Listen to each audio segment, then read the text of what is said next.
Hello and welcome back to another episode of Cyber Voices, the official podcast of the Australian Information Security Association, otherwise known as ASA.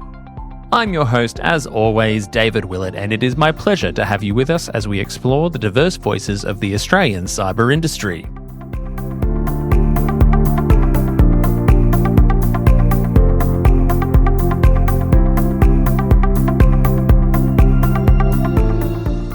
Welcome back, everyone, to Cyber Voices, the podcast where we explore the people and ideas shaping the future of cybersecurity and digital trust.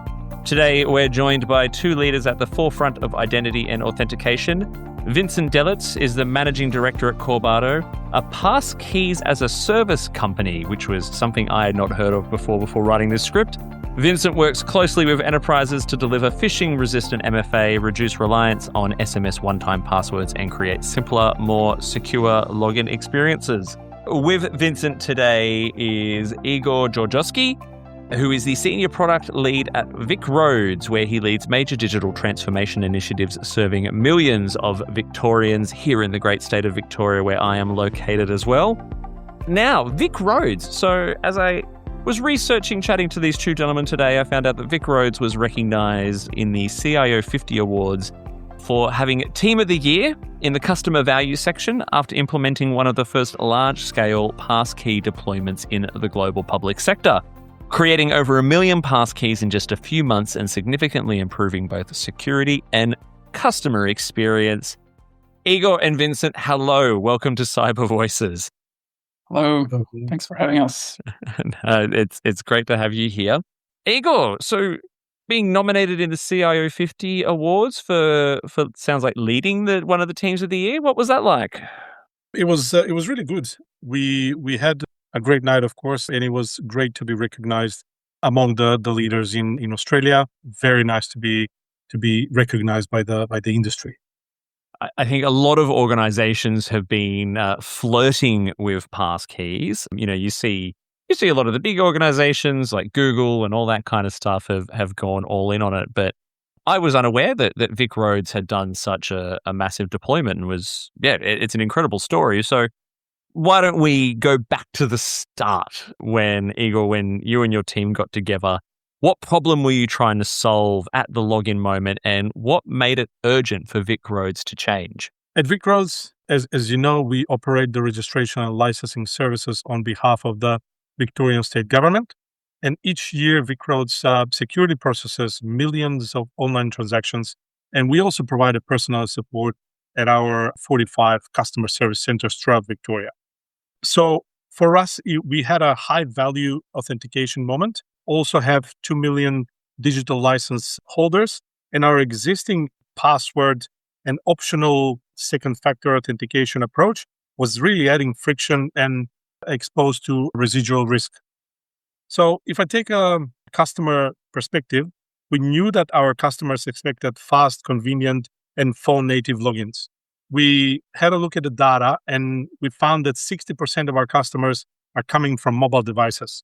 Now, that can be the app that we have or the portal itself or the web. But from a security perspective, we also wanted to have a more secure and phishing-resistant authentication option, as we realized that passwords, as you know, are the weakest link. There wasn't one single reason that I can point out, but it was a steady increasing of operational cost and scale of friction for us at VicRoads. So when you process around 800,000 transactions a week, even a small login friction comes at an operational cost, and it becomes a major support issue in the organization. So that's when we started asking, what should we do here? There were a few options on the table. We could have doubled down and mandate two-factor authentication as it is with SMS and OTPs. We can go passwordless via magic links, which we found out that they're not secure, of course. We also investigated in trying to build our in-house FIDO solution as well. And the last option was partner with someone like Corbado for passkeys. Can you tell me a little bit more about what kind of tipped the table a little bit in going down the passkey route? Because you mentioned a couple options there. FIDO keys, I think I think in the VicRoad context would have been quite difficult and probably would have been ruled out quite quickly. What were some of the criteria that you were applying to these different options for it to be a viable option for you to move forward with? Good question. So for us, we had a look, because we have specific requirements. Our data has to stay within the Australian jurisdiction. We also, our security model had to be towards phishing-resistant authentication option. We also wanted our UX to be simpler, especially for mobile devices, because we know that our customers are using those mostly. Recovery also had to be manageable. And we didn't want to shift to another CM solution. So we didn't want to disturb our customers or force them towards password resets or reestablishing their identity within our environment. So the security team, as you know, cares about attack surface reduction. Product team cares about login rates and lower drop-offs. And the execs care about support cost and public trust as well. So the data that we surfaced gave us the quantified uplift on each front. So the decision wasn't really a leap of faith. It pointed us to a clear direction, which was risk-weighted business case toward passkeys. Yeah, and it sounds like a lot of people who needed convincing there internally. May I ask, what were some of the challenges around convincing people internally that this was the way to go? And maybe I'm thinking of this. You probably had to deal with your security team. I'm a CISO in my day job. How did you get the security team across the line? So for us, the security team really wanted to change the threat model. So basically, how I proposed passkeys, they are phishing resistant. I also dig up a lot of the data. I had a look at the customer logins, and from the devices that were already logging in at that time, we already had 90% of customers who are passkey eligible. So if they come into our platform once we release passkeys, they can straight away start using them. So the adoption rate would have been quite high. And basically, my proposal was changing the threat model, phishing resistant logins, and then lower the risk of credential stuffing, because it becomes a less useful for bad actors. If you don't mind me asking, for the people who are listening who maybe don't understand passkeys and MFA, can you give us a little bit what is a passkey in your context and what makes it phishing resistant? So passkeys basically are a form of passport-less authentication. It's multi-factor authentication because there's a private public key pair involved. And besides the private key that you also need some form of either biometrics or PIN, which is either an inheritance factor or a knowledge factor. And the great thing about passkeys is it's phishing resistant because it's bound to the domain you created a passkey for. So even if the customer or user wants to provide the passkey to a fraud website, it doesn't work technically.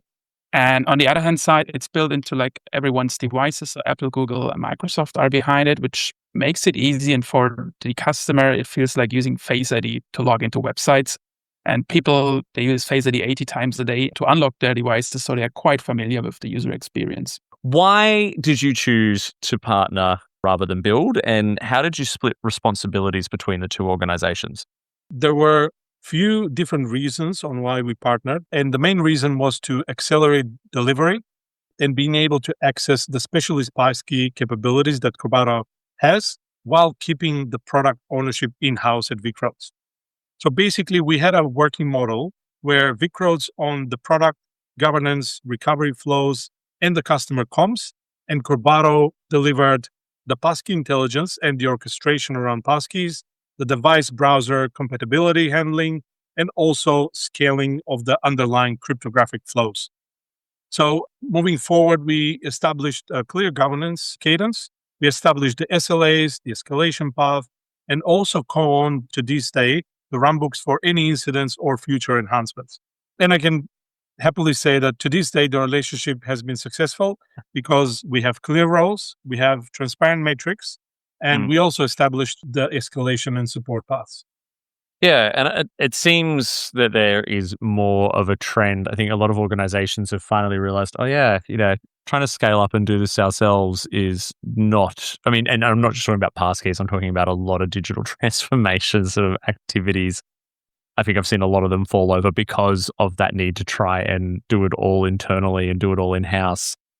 Vincent, maybe this is a good one for you. How did you work with VicRoads to approach the rollout from pilot to the full-scale deployment that we have today without disrupting those millions of users that Igor spoke about? Good question. So in general, we kept the rollout gradually. So we didn't have like a big bang rollout where we deployed passkeys to all users and devices, but instead started with certain browsers and operating systems, and then slowly went to more operating systems and browser versions. And before that, we had an internal pilot where VicRoads employees could test things. And before, of course, testing everything technically from our testing team, started with this internal pilot and then gradually moved out to the public. And I think what's quite important with passkeys is that things become wildly complex once you deploy to millions of users, which have different browsers, operating systems, devices, and credential managers. And often you only see after deployment if things break with passkeys or if there is some odd bugs. And you really need to have kind of an observability function or feature in place to then determine what kind of devices are faulty and where do you need to provide a fix or some kind of fallbacks. And I think until now, passkeys are not yet mandated to VicRoads, but you still have fallback option. And that's one of the core challenges, I think, with every passkey rollout, that you need to get the user to really adopt it and nudge them to embrace passkeys, because mandating it, it's kind of the end goal. But to get there, you need to get as many users as possible voluntarily to use and create passkeys. Yeah, and maybe there's something as well to explore there, because we mentioned early on that the uptake has actually been quite positive, like quite significant. So without mandating it, how did that gentle nudging work? So yeah, in general, it went surprisingly well, and I think the numbers speak for themselves. We applied kind of passkey first approach. So passkeys are kind of the default authentication method if the device is eligible for using passkeys. And the second principle we applied was don't make the user think, because in the end, most users, they don't really care if it's a passkey or a password. They just want to log in. And if you make it the most convenient and simplest way to log in, then users will automatically use it, because from the data that we see, biometrics are in general in Australia very well adopted. And then taking that acceptance to passkeys is kind of the logical next step. And by applying those two principles, going passkey first and don't make the user think, and together with the data that we collected across the devices, we kind of spotted patterns that we could then also roll out to more users. Yeah, and at this scale, what were some of the hardest technical user experiences then? Because I imagine it's a broad variety of users, and the reason why I ask is because I'm thinking, wow, I've probably just got my mother's head around MFA. What is she going to think when it prompts up and asks her to have a passkey? She's probably going to call me and say, "What the hell is this? Am I being phished?" But yeah. So what were some of those challenges, and how did you work through them? So I mean, there were a couple of challenges. One is, of course, the user education, and I guess it's a completely valid argument that some people don't understand what a passkey is. And I think for non-technical people, it's quite hard to explain it. So from the copy and messaging perspective, we kept it really focused on the outcomes. So it's simpler, it's more convenient, it's quicker to log in, and also you don't need a password. And I think these are all benefits that non-tech savvy users understand as well. And if you don't give too many options and just make it a default, then most will naturally adopt it. On top of that, we had automatic passkey creations and played around with the full feature set of WebAuthn, conditional UI, conditional create, and all the kind of features that actually help to get the adoption up. I think in the end, for this particular project, and maybe Igor can add a few words to it, the hardest point from an implementation perspective is how can you integrate passkey smoothly into an existing IT stack that already has forms of authentication, already has MFA in place, and how don't you disrupt the entire flow for the user base? Yeah, so from my perspective, interestingly enough, I don't think that we had big major challenges within the rollout. However, we did rely on Corbado to fix those browser incompatibilities. But as you know, once you leave the development and testing condition, always edges come up. One of them was also from memory, the different error states we had within our customer accounts and how we align those within the Passkey content. So, and throughout the process, we both learned that small UX changes and choices that we made had large operational impacts, including the explanation on the website on what are passkeys and how to use them.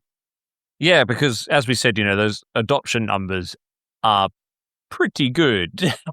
Like they're quite extraordinary for a non-mandated authentication method, right? Where most people want the most frictionless method possible. So, I mean, it must have been pretty obvious to them through all of that work you did with education and all that, like, hey, this is going to get me there the fastest way.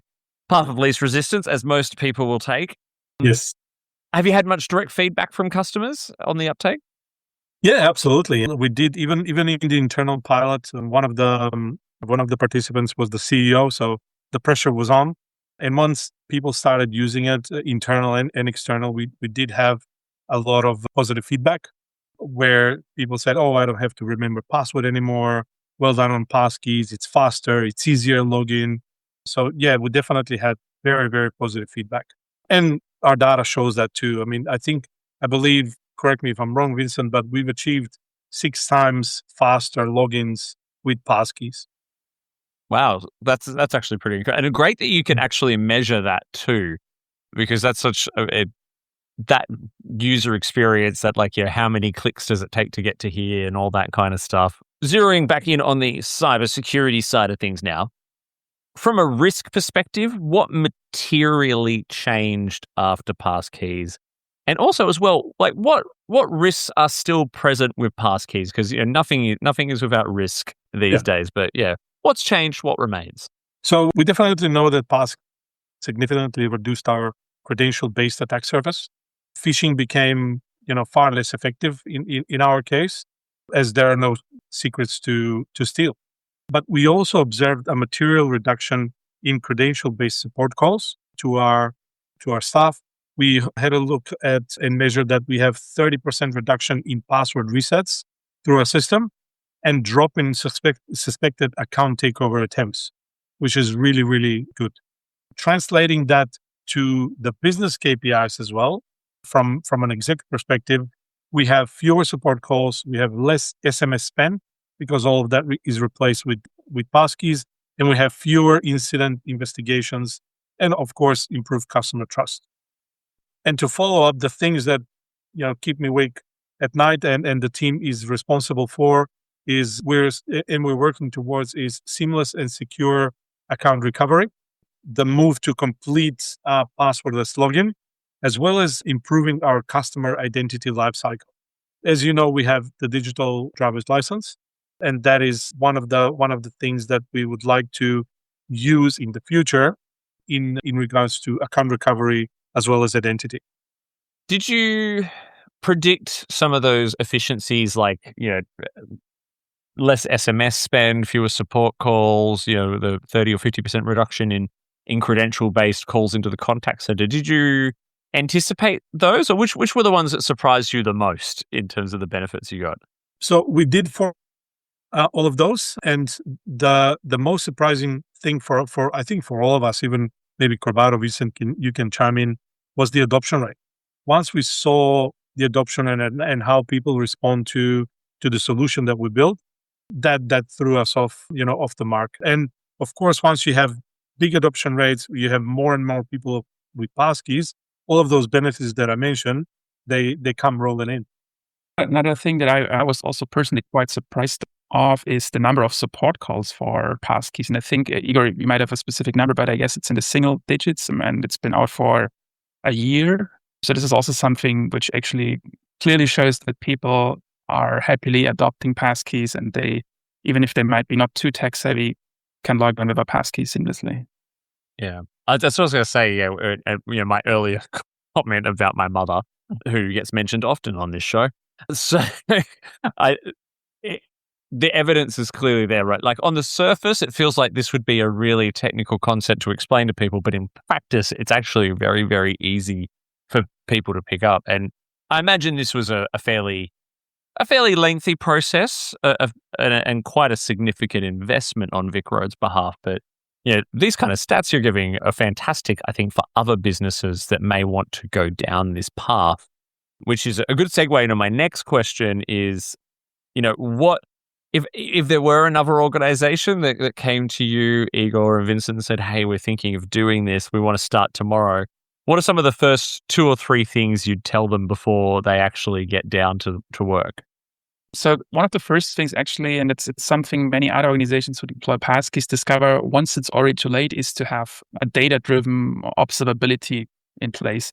Because I mentioned it already before, passkeys are quite complex when it comes to the large-scale deployments. And if you don't have the data to tell, okay, why are people adopting and where do you need to tweak things, then it will be quite hard to get to higher numbers of adoption like VicRoads has achieved. So we see many organizations actually implement passkeys. There are WebAuthn open source libraries out there, and this can be rather quickly done. But once you come to the point where you launch and then you wait for people to voluntarily adopt it, it flattens out. So it stays between 5 and 15% maybe, but it doesn't get to like a meaningful number that would justify such an investment. So I think that's the number one recommendation I have for most organizations that roll it out and really start to think of the adoption in the same moment when you think about the implementation. So this adoption first thinking and mindset, it's quite crucial to get such KPIs. What would you do differently if you started again? And I don't know, maybe that's more an Igor question. From my perspective, the solution that we built was always Passkey first. And I think that's essential when you're rolling out capability like this. We built it very simple and intuitive. We had clear messaging. We had minimal steps to append the passkey. So as simple as you can make it, the better, because customers are used to now natively built the devices who are very quick and use biometrics. So they don't want too many questions. They don't want too many interactions. They just log in. That's it's simple as it gets. Yeah. Want to get straight down to business pretty much. So looking ahead, what's next for identity and passkeys at VicRoads? Are we moving towards enforcing it as passkey first or password free? What's on the roadmap? Absolutely, you guessed it. So for VicRoads, we want to, of course, as the first thing, mandate passkeys. In the future, we want to move towards creating passkeys at sign up. So passkey only signups. We want to streamline the account recovery, of course, and then we want to go fully passwordless. So at a certain point, we will build logic with Corbado where if you sign in the last 3 times with passkeys, we might delete your password, or we might prompt you to delete your password. What does good look like long term in this space? What would you like to see happen more broadly in the business world and in the cyber world around passkey adoption? So I think passkeys, as they are defined now, they have been around for 3 or 4 years, but it's still quite early for many organizations. So I think passwords are still the number one authentication method, and there's still many questions and confusions, even by experts, security people around passkeys. But I think VicRoads is a great example that the technology, passkeys are ready, users are ready to adopt, and I think there's no better time to actually start the passkey journey, as the benefits are so huge and in so many different layers, be it business, be it user experience, so also then from a security posture perspective. So I think coming back to answer your question, good long-term would look like if we see less passwords out there or logins with passwords and more passkey-enabled logins in practice. Well, there you have it, everyone. I know I personally was taking a lot of notes during that because that was actually a really, really insightful conversation. If you have been thinking about whether passkeys are right for you, I think there's definitely just, even in this half-hour chat, a lot of reasons to take away as to why you should seriously consider going on this journey. Naturally, you've also got to consider everything that is right for you in the context of your own organization. But yeah, definitely a lot to take away from this conversation. Igor and Vincent, congratulations on the very successful program and all the best in continuing to advance it. Well done. And thank you so much for sharing your voices with us today. Thank you so much for the invite. It was a pleasure.